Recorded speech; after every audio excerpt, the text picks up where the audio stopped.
Welcome to The Explainer. Today, we're diving deep into a breast cancer journey. We're going to follow it step by step, from that very first sign that something's wrong, all the way through to the final treatment plan. This is a reality for millions of people out there, but for every single person, it's this deeply personal and honestly, often really confusing process. So what actually happens? What goes on after that first potential sign of breast cancer is discovered? Yeah, how do doctors even begin to connect the dots? How do they go from a patient just saying, hey, I'm worried about this, to creating a super precise plan of attack against the disease? Well, let's break it all down. And to do that, we're going to follow a real clinical case. This is a story of a 45-year-old woman, and we'll go through it step by step to see exactly how modern medicine tackles this disease head-on. Okay, so every story has a beginning, right? For this patient, it all started with a single, quiet observation. These are the actual words from the patient's file. A simple, direct complaint that just sets everything in motion. It's really that one moment of awareness where you realize, wait a minute, something's different. So this whole thing didn't just start the day she walked into the clinic. Nope. It began 4 months earlier with that discovery. At first, it was painless, but then it started to change, to evolve. And that change is what finally prompted her to go get some expert help. All right, so she's in the clinic, and now the real investigation begins. The doctor's job now is to translate this one physical symptom into a concrete medical diagnosis. Okay, this is like the first layer of evidence for the doctors. For an oncologist, these are absolutely crucial clues. A hard lump with irregular margins, that's a huge red flag. See, cancerous growths, they often have these spiky, uneven edges as they kind of invade the tissue around them, unlike a smooth, round, benign cyst. And finding a firm lymph node in the armpit? Well, that suggests the body's drainage system might be involved, which is a key sign that the cancer could be starting to spread. And you have to understand, this is a really systematic process. It's not just guesswork. It moves methodically from the hands-on physical exam to getting a literal picture of what's going on with imaging, and then finally to getting the definitive answer, which can only come from a tissue sample. And here it is, the mammogram result. It's classified as BIRADS 5. Now, that's just a standardized scoring system. It goes from 1, which is totally negative, all the way up to 5. A 5 means the findings are highly suggestive of cancer. We're talking a greater than 95% chance here. So while it's not the final diagnosis, it is a very powerful signal that a biopsy is absolutely 100% necessary. So the biopsy results are in and the diagnosis is confirmed. But just hearing the word cancer isn't enough. It's not a single identity, Now the medical team has to basically decode this thing's specific personality, its fingerprint, to know exactly how to fight it. First up, what kind is it? It's an invasive ductal carcinoma. Let's break that down. Ductal just means it started in the milk ducts, super common. But the really important word here is invasive.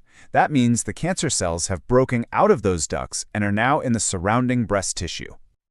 Okay, next question. What's its fuel source? Turns out, this cancer is ER/PR positive. What that means is the hormones estrogen and progesterone are actually helping it grow. Now that sounds pretty bad, right? But here's the twist. It's actually a very good thing to know. Why? Because it gives doctors a target. They can literally use drugs to block those hormones and cut off the cancer's fuel supply. And finally, the stage. The best way to think of this TNM code is like the cancer's GPS coordinates, its address in the body. T is for tumor size. T2 means it's between 2 and 5 centimeters. N is for nodes. N1 tells us it is spread to at least one lymph node. And M is for metastasis. M0, that is the best news you can get here. It means the cancer has not spread to distant parts of the body. So, now we have the cancer's full ID card, right? You might think the very next step is obvious, rush to surgery. But modern oncology is a lot more strategic than that. The team chose a strategy that's really a game changer in cancer care, neoadjuvant chemotherapy. Basically, it means giving the powerful chemo drugs before surgery. The goal here isn't just about making the operation easier, it's a strategic first strike. You're trying to shrink the tumor, and at the same time, you get to see how well it's responding to the drugs you're using. So the big question is, did it work? Oh yeah, it absolutely did. Just 4 cycles of chemo cut that tumor size nearly in half. That is a fantastic response, and it completely changes the game. It dramatically improves the surgical options that are now on the table for the patient. With the tumor smaller and the enemy weakened, it is now time for the operation. And listen, this isn't just about yanking out a lump. This is a precision procedure with multiple, very specific objectives. First, because that chemo works so incredibly well, the surgeon can perform a breast-conserving surgery. They can save the breast. Next, they do what's called a sentinel node biopsy. Think of it like checking the first guard lymph nodes that drain the area. Now, in this case, they did find cancer in one of them, and that discovery triggered step 3, a full axillary dissection to remove the rest of the nodes in that area, just to make sure all the cancer is cleared out.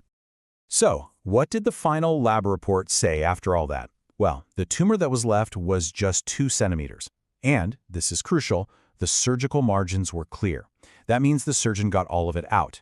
Of the 15 lymph nodes they removed, only 2 had cancer.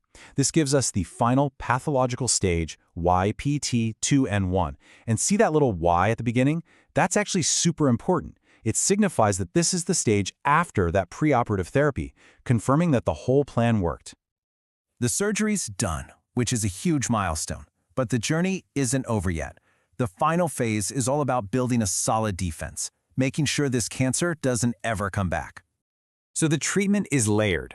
Radiotherapy comes next to kind of mop up any microscopic cells that might be left behind. And because her cancer was fueled by hormones, she'll take a drug called tamoxifen to block them. You know, this patient's case just perfectly illustrates 2 huge takeaways. First, the absolute need for a systematic, methodical evaluation of any new breast lump. And second, the incredible power of using chemo before surgery to make the whole process less invasive and more effective. And really, it all comes down to this, doesn't it? One patient story can show us so much about the strategy of modern cancer care. It's not just a single action anymore. It's this dynamic, multi-step strategy. It's like a chess game of diagnosis, pre-treatment precision surgery, and long-term prevention, all of it tailored to the unique identity of the cancer itself.